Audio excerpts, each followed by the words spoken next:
జై శ్రీమన్నారాయణ. మళ్ళీ పాఠశాలలు మొదలైనాయి. విద్యార్థులు ఈ విధంగా పాఠాలు నేర్చుకోవాలి.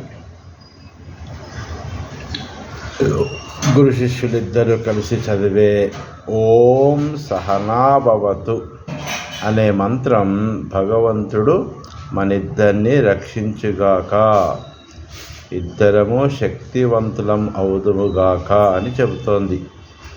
ఈ అధ్యయనం వల్ల తేజస్సు కలగాలి, ద్వేషభావం తొలగాలి అని దీక్ష పూనాలి. శాంతి మంత్ర ప్రార్థనతో విద్యాభ్యాసాన్ని ప్రారంభించడం వెనుక ఉద్దేశం ఇదే. శారీరక మానసిక ధైర్యాలకు అచంచల శక్తి కావాలి. అందుకే సహవీర్యం కరవావహై అనే జ్ఞానయాత్రను ఆరంభిస్తారు. జ్ఞానం శీలం సమాంతరంగా వృద్ధిలోకి వచ్చినప్పుడే విద్యకు సార్థకత అని మహర్షులు చెప్పారు.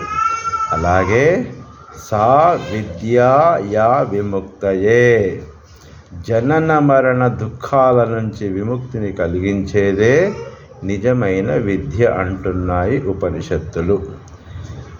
జీవన కళను నేర్పేదే అసలైన విద్య అని పరోక్షంగా పేర్కొంటున్నాయి. కాబట్టి విద్యాధనం అనే ఉద్దేశంతో చక్కగా విద్య నేర్చుకోవాలి. జై శ్రీమన్నారాయణ. రాచకొండ రామాచార్యులు జ్యోతిష్యుడు.